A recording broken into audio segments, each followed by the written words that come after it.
Hi மக்களே, எல்லாரும் எப்படி இருக்கீங்க? நான் உங்கள் தவக்கல் மில்லேருந்து பேசுகிறேன். இன்றைக்கி நம்ம தவக்கல் மில்லில் நம்ம ரெடி பண்ணியிருக்கிறது நவதானிய தோசை மாவு. அதாவது சிறுதானியங்கள் எல்லாம் சேர்ந்து கம்பு, ராகி, சோளம், பச்சை பயிறு, காணம் எல்லாம் சேர்ந்து ரெடி பண்ணியிருக்கோம். கோதுமை எல்லாம் சேர்ந்தது. இது ஹெல்த்துக்கு ரொம்ப ரொம்ப நல்லது. மெயினாக சுகர், ப்ரெஷர் உள்ளவங்களுக்கு ரொம்ப ரொம்ப நல்லது. சுகரை கண்ட்ரோல் பண்ணுறதுக்கு, அது வராமல் தடுக்கிறதுக்கும் முதல்லேருந்தே நம்ம டெய்லி ஃபுட்டில் ஒரு நேரம் எடுத்துக்கிட்டோம்னா ரொம்ப நல்லாயிருக்கும். சிறுதானிய தோசை மாவு நைட்டுக்கு அரைச்சி வச்சோம்னா காலையில் தோசையாக சுட்டுக்கலாம், காலையில் கரைச்சி வச்சோம்னா நைட்டு தோசையாக சுட்டுக்கலாம்.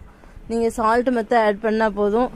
தோசையாக ஊற்றும்போது ஒரு 2-3 சின்ன வெங்காயம் நறுக்கி போட்டிங்கன்னா மனமே செமையாக இருக்கும். வேணுங்கிறவங்க ஸ்க்ரீனில் தெரியிற நம்பரை காண்டாக்ட் பண்ணி வாங்கிக்கோங்க.